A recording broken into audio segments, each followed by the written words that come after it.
It's January 17th, 2015, and this is your Fortean Slip news. Chowabunga.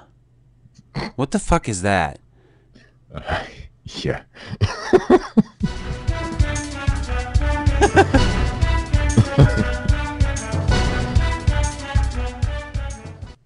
Never put like a witty thing that you want to say at the beginning of a fucking news broadcast. Chowabunga. I don't even know what the fuck that was. What was that? I don't know. But in our first story from abcactionnews.com, another alleged Bigfoot sighting in a Tampa Park. If you recall, over the Christmas holiday, a fisherman sent a picture of what he is calling a creature wading through a swamp near USF. The Pepe Le Pew Bigfoot. Yes, the one with the stripe down the middle of its forehead, because it's a skunk ape. It's a good thought, good idea. Now a second person sent in a different photo of a footprint. Lettuce Lake Park Ranger Carol Legan says there are many animal sightings. We have alligators, turtles, snakes of all kinds. We have all different kinds of birds, turkeys, deer, raccoons, armadillos, and sometimes we even have hogs, Legan said. Anything out of the norm, she says, they would know. Last weekend, someone reported they saw a python on the boardwalk. I went out, no python. Could have been a stick or a regular snake, Legan said. With nearly 1,000 visitors weekly, she says they patrol the 240-acre nature park from sunup to sundown. We ride the nature trails in our carts. We go out on the boardwalk. Just safety checks, Legan said. So far, no sightings or reports of a so-called Bigfoot. Her first thought, when the photo taken by John Rodriguez surfaced, that it's a hoax, that it's not real. It looked like an ape costume in the water. With a white stripe down the forehead. Skunk ape. Further debunking, when you right-click on the picture, the metadata shows it was run through Photoshop. Rodriguez stands by his word, saying he only saved the picture through the program. But Legan points out the swamp on the property, like seen in the photo, is really shallow. If something was in there, you would see it. It would probably be ankle deep, Legan said. Now, like the bullshit. Yeah. No, the bullshit is getting to be waist deep, if you ask me. Now, more alleged Bigfoot evidence, this time a woman taking a picture of a large footprint. She said it was twice as big as her woman's size 9. Looking at the details behind the photo, it shows it was snapped with an iPhone 6 and doesn't look altered. Whatever you believe, Legan says, with how popular the park is and the fact that a 3-story tower looks over it, she thinks it would be real hard for a Bigfoot to hide. You can see down the river and up the river, Legan said. An image expert took a look at the photographs. His conclusion, the photos are not altered, but rather staged. Dun, dun, dun. Bum, bum, bum. In our second story from the Inquisitor. Apparently, we got a UFO flying by the space station, or maybe not. A UFO was clearly visible flying past the International Space Station in a CBS News televised report on the NASA evacuation of the space station earlier this week. CBS News! The footage aired by CBS was taken as something of a revelation by UFO watchers. But what does the CBS footage really show? Cronkite. What the fuck was that? Is this spherical object an actual UFO? That is an spacecraft of unknown, possibly alien origin? Yes, I said origin. Is it space debris, which is the frequent NASA explanation for anomalous sightings of weird objects in the vicinity of the space station? Or is this object a CGI artist's rendition of what might be going on in space, where the ISS is orbiting about 275 miles above Earth's surface? An imaginative simulation that had UFO researchers fooled at least briefly. The interior of the space station is divided between the NASA section, which is occupied by American astronauts. CBS News! On January 14th, an alarm went off in the U.S. section indicating that dangerous, potentially deadly leak of ammonia gas was in progress. As an emergency measure, NASA ordered the astronauts to evacuate into the Russian section. It was a false alarm, by the way, Chris. I kind of figured. I didn't think it was a real fucking UFO.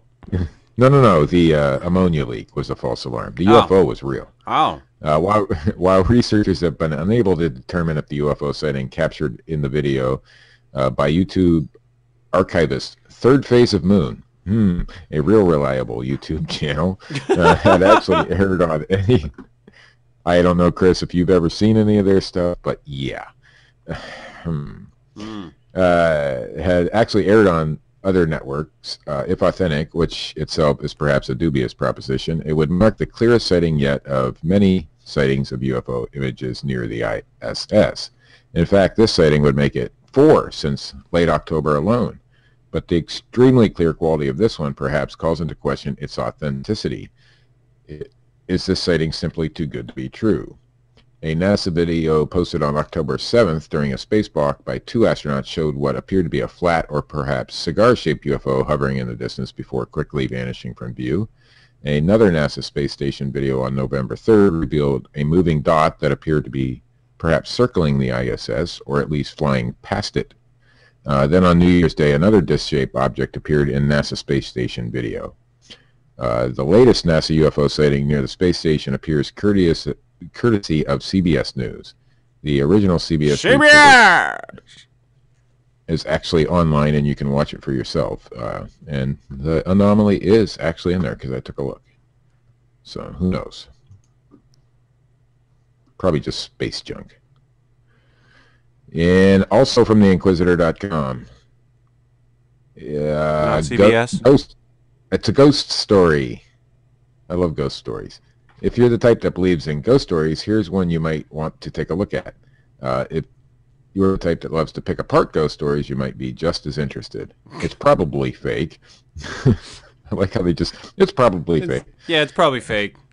Yeah, it's probably fake. But the video popped up online last week purporting to show a ghost in the road between Blackburn and Belmont in Lancashire, according to the Daily Record. The passengers in the car in question appear to be speaking Arabic, and other sites have done a bit of translating. What they are saying is pretty much what you might say in the same situation. Move the car backwards, faster, in Arabic. I wonder what that sounds like in Arabic. I'll have to watch the video sometime. Of course, the likelihood of it showing an actual ghost seems to be low. Real low. To be laughable. But that leaves the question of just what it is exactly. Could it be a hoax? That's likely. Could it be just a creepy old lady chasing after a car? Also possible. A creepy old lady chasing after a car. Yeah, that's possible. But one Redditor says they've got the answer, and it's about as benign as one would expect. He says, I saw this a month ago, and it's just part of some film student's film. Film students, that definitely explains the framing and some of the shots, as well as the fact that the 2 drivers don't actually slam the car in reverse and floor it. There's also the fact that the drivers appear to switch between high beams and headlight and low beams in order to give us a better view of the ghost.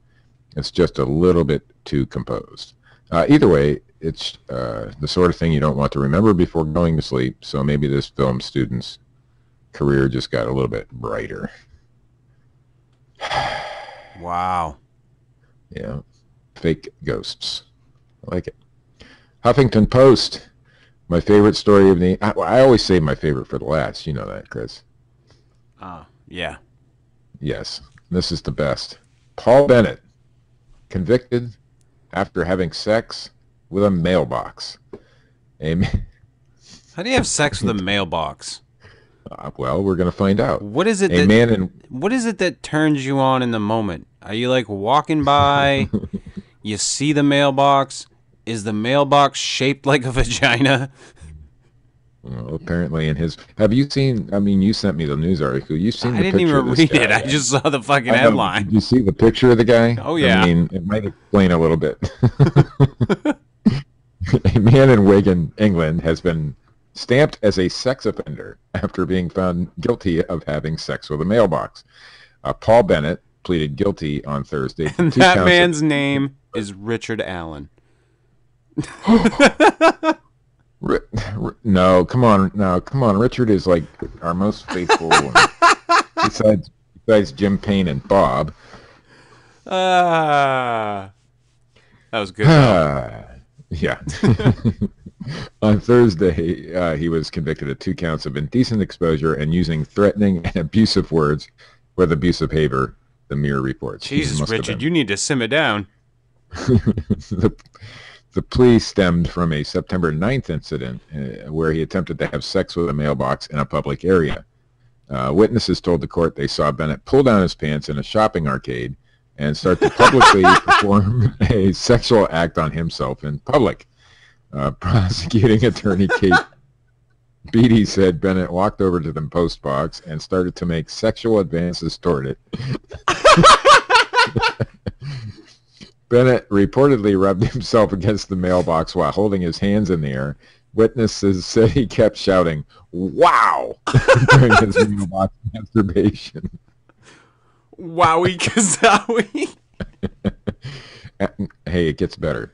After he finished, Bennett pulled up his pants and started swinging on a lamp post, according to the Manchester Evening News. Police... Oh, I thought he was going to do what every man does after, pull up his pants in shame. That's what I would do if I was having sex with a mailbox. Police later found Bennett exposing himself in front of another store. Officers said he drunkenly shouted and swore at them. Bennett's attorney, Martin Jones, told the court he realized his client's behavior left witnesses ashamed, disgusted, and upset. My client accepts that. He said, according to the Telegraph, clearly these are issues that need to be addressed. No, really? The court ordered Bennett to undergo alcohol treatment and pay $75 to the woman who witnessed his mailbox session, sex session.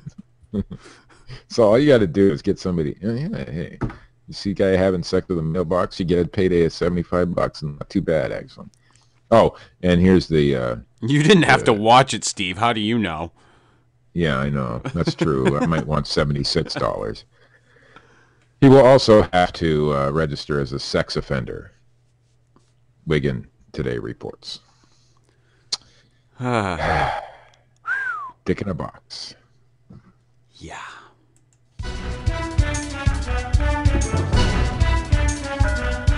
He should have just had sex with the mailbox in the privacy of his own home.